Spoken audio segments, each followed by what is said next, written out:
guys, Otterpop here, and welcome to another review for the series Dan vs. So, this is going to be the review for Season 1, Episode 9, Dan vs. Baseball. So, a really quick recap of the episode. When a televised event interrupts his favorite show, Dan decides to vow vengeance on the sport. The sport. He will vow vengeance on just about anything these days, I swear to goodness. Now, not as much necessarily happened in this particular episode, but that doesn't mean that there still weren't things to notice, and still weren't things to talk about, and still weren't things to question, like Dan himself. Now, granted, I've certainly made a lot of comments about, his personality or the relationships that he has with some of the other characters, and those are probably for future episodes, because not every episode is probably going to show that, but that doesn't mean there aren't still some questions that I had on occasion while I was watching the episode. So, the first thing that is mentioned before the title card even comes up on screen is that Dan mentions while he's driving in his car that he's coming home for a funeral, and it's like, okay, well, whose funeral he might have gone to, it doesn't really make necessarily that big of a difference, but what surprised me a little bit more was the fact that he even went to a funeral at all, because, I mean, he doesn't seem like the kind of character that would do that. He almost seems like the kind of character, like, say, Chris or Elise died and they had a funeral. It almost doesn't seem very likely that Dan would go to a funeral, so it's kind of funny to hear him mentioning that he even went to one at all, but that's just me. I don't even know how many times I'm gonna question the state of Dan's apartment either. Like, I'm not surprised it's in that condition, because, Dan also does not seem like the kind of character who would want to clean up after himself so often. But it's just like, how can somebody live like that? And even to this day, I'm still questioning the state of his apartment, and I'm probably gonna be doing that throughout the rest of the series. I almost guarantee it. I don't know why, but I freaking will. And which also semi-brings up the other question of the other apartments in the building. The doors are always open. Whenever the episode cuts to a view of the outside of the apartment, the other doors, at least on the top floor that I've seen, I don't even know if I've paid attention to the bottom, but whatever, but the doors on the top floor at least are still, like, the doors are open. Why? I don't know why I'm, like, just kind of focusing on that, but I feel like I'm focusing on that every time the episode pans to the front of his apartment complex.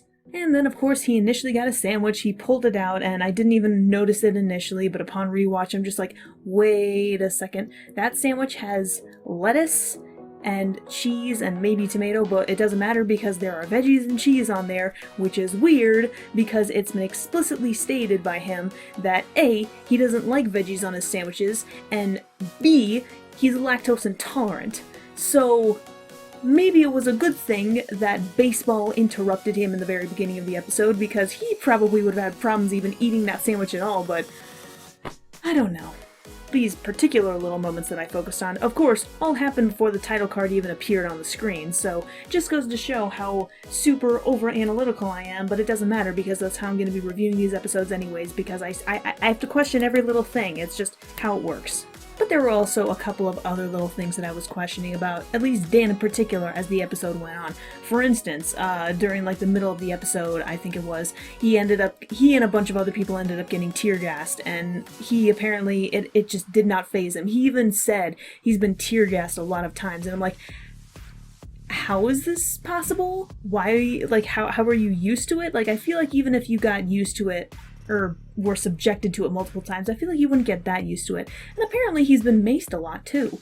And it just doesn't faze him. He was tear gassed right in the head, or right around him, and he was maced right in the face, but neither of those instances fazed him. So it just makes me question his personality a little bit. It makes me question why that he would be acting in such a man-childish way so freaking often that would lead him, well, okay, the macing doesn't surprise me that he would get that very often, but really, how many times has he been tear-gassed? Because that is definitely not something nearly as common as getting freaking maced all the time. And then Dan is not necessarily the most intelligent person in the world, because while he and Chris are trying to go a little undercover as bat boys, I think Dan takes that just a little bit too literally and doesn't realize it's kind of like a sort of mini position on Earth 4 baseball team.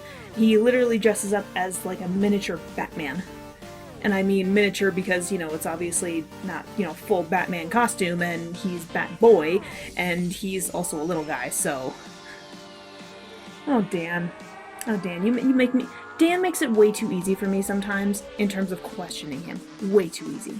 Certainly, I was making a lot of questions about, Dan, like not necessarily related to relationships, but somehow more like the circumstances surrounding him in general. But this episode definitely gave us a little bit, well, not too much more, but a little bit more information and in-depthness regarding Elise, specifically Elise's job.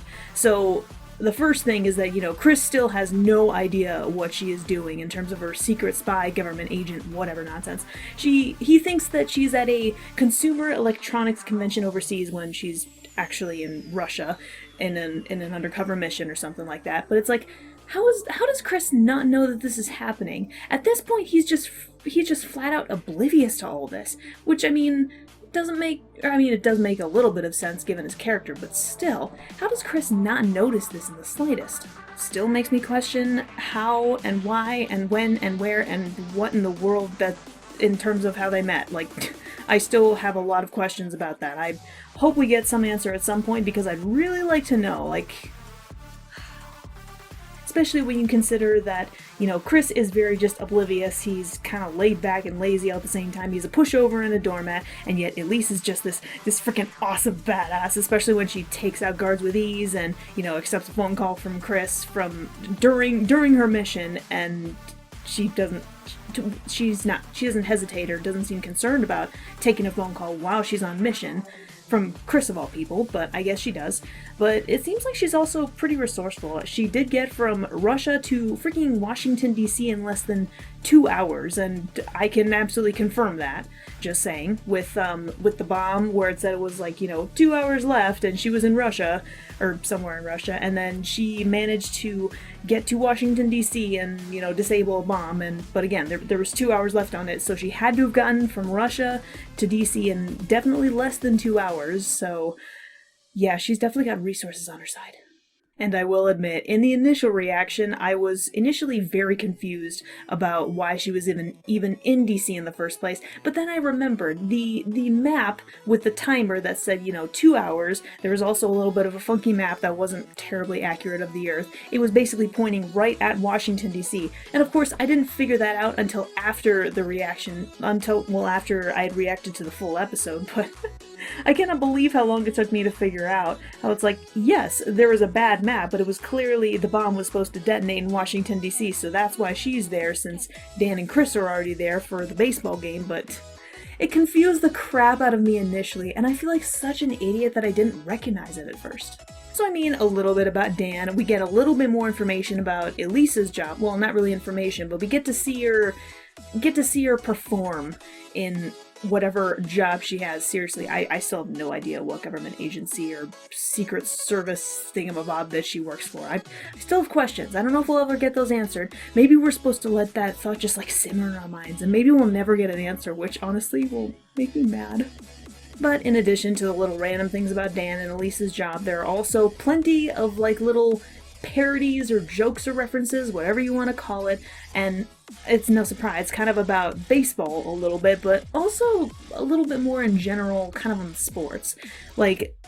Arguments are not at all common in sports, whether it's, a referee or an umpire made a wrong decision, everybody arguing about which teams are better, and problems with seats in stadiums. I've known plenty of people, or I've heard plenty of stories of people that argue about stuff like that because some people just love their sports a lot. I don't get it. But I get it. But I still don't get it.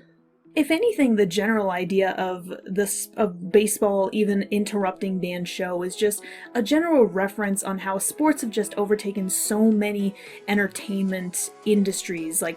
There are so many channels dedicated to sports alone, and there are some channels that are dedicated only to specific sports. It's ridiculous how much people care about their sports, especially Americans in football. I know Chris at one point said in the episode that, baseball or whatever was America's mascot, but no, I frankly have to say that it's more likely football.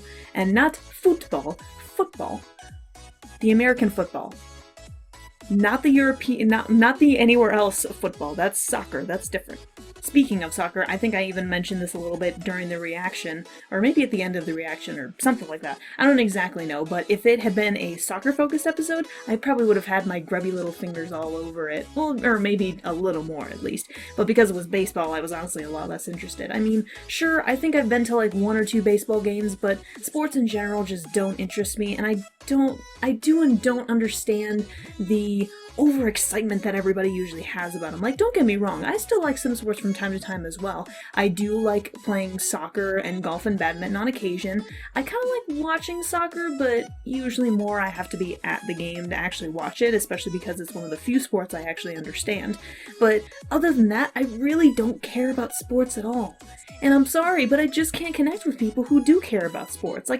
Because it just doesn't matter so much to me. The only exception was when I was in college, because I went to the University of Nebraska-Lincoln, and the Huskers, holy moly, their football team is literally the biggest sporting event that the entire state cares about, because, you know, the state doesn't have a state football team. The biggest thing that they have is the frickin' university football team, so it's naturally a big deal, so I might have gotten a little more pumped for it, just because, you know, it was my college, it was a big deal to everybody, and, you know, osmosis, so people were getting excited about it. So many people were just getting so excited about it all around me all the time that, you know, I just had to get a little excited about it. Just a little, but that was the only exception. Otherwise, I just don't care about sports, and there's so many sports in so much media, so many entertainment businesses and industries, and so many channels. There are plenty of even, like, you know, YouTube channels that are dedicated to sports entertainment and commentary and whatnot. It's crazy. Not to mention, if you ever go to any sporting event, like any stadium, whether it's baseball, basketball, football, soccer, whatever, the food there is expensive. And the only reason I say that is because there was a guy who was going to be selling hot dogs for like $20, and, you know, Dan ended up taking his outfit and disguising himself as such, and now he was complaining about the high price of food, and I can't blame him. Like, no matter what kind of stadium you go to, the food is always freaking expensive. But usually places don't let you in with food or water. They don't let you in with food and water, apologies. But still, I hate that it's so freaking expensive. That's another big reason why I don't normally go to sporting events. Ever. But there are also plenty of other little itty-bitty bits here and there, not related to Dan or Elise or sports in general, but just kind of a bunch of random stuff. For one thing, Mr. Mumbles comes back. I said in the animal shelter episode that I would not be opposed to seeing the character again, and as soon as I saw Mr. Mumbles in that particular reaction, I just got super happy and super giddy. And that is all, because you know what? I kind of wanted that character to come back. Yeah, it's a cat, so it's technically a character. It's not a human character, but it's a character nonetheless. But as soon as I saw Mr. Mumbles, I just got super freaking excited. Yes, that's all I can say about that. I believe it was also brought up in the Canada episode, the Population Control Johnny, which is sort of a bit of a spoof on Johnny the Homicidal Maniac comic or whatever it is, but that was brought back in this episode, and apparently it's a TV show now, or maybe it was always a TV show, but it was just mentioned as a sort of comic before, but I guess it's a comic and a TV show. Another thing that I kind of noticed was, you know, when Dan and Chris were trying to figure out how they were going to, how Dan was going to get back at the commissioner, at least, Chris is like, well, we could go to the baseball game since the commissioner's going to be there, but Dan completely ignores him, and Dan is like, what if we went to the baseball game because the commissioner's going to be there? And I'm like, you just totally Timon and Pumbaa that. Like, I cannot be the only one who saw that. That had to have been Timon and Pumbaa. That's what it looked like. You guys know what I mean. If you don't know what I mean, shame on you.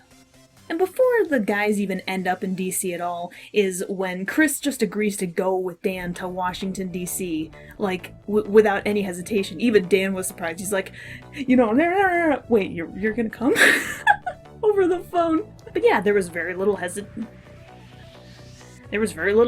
on Chris's part, and it kind of made me think about, maybe he recognizes that every once in a while, you know, Dan's crazy plans can have some benefits? Or maybe is that just more evidence to him just being a friggin' pushover and doormat and just goes along with Dan's plans no matter what? I don't know. He seemed a little bit too complacent to just kind of decide, oh, Dan's gonna go to Washington, D.C. to get back at baseball at the commissioner. Can I go too? Like, he seemed just a little bit too complacent for it to be related to, you know, his personality. So, I don't know. Maybe it could be evidence that Chris is finally recognizing that some of Dan's plans can have some occasional benefits from time to time. Maybe? Kinda, sorta? I don't know. And of course, when Chris and Dan had some rough sketches of them placed on the TV, because apparently they tried to go after the commissioner, which is illegal, so they had rough sketches made of them, and it obviously looked nothing like Chris or Dan, really. I mean, thankfully, but it does, however, have a very strong resemblance to both Dan and Chris's respective voice actors. That was an interesting little tidbit to learn.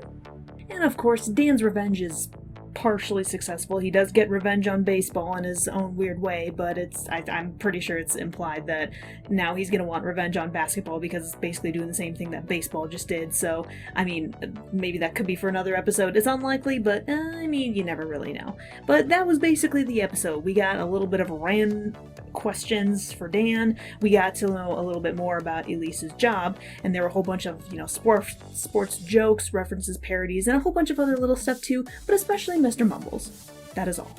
And that's probably all I got to talk about for this particular reaction. I ended up talking for longer than I thought, but I don't know. Sometimes I just end up rambling a little bit more than I intend to, even though I try to keep on track, but shite happens. That is basically all I have to say about that. So, thank you all for watching. I hope you guys have enjoyed the reaction as well as the review. Or maybe you didn't. I don't know. But I'm gonna put them up anyways. So, as usual, wait, did I mention that the link to the... Oh crap, I think I forgot to mention once again that the link to the reaction is gonna be down in the description below. How do I keep forgetting that? This is not the first time I've done reviews. I'm not a rank amateur. Mostly. But whatever, as usual, until the next video guys, check you laters.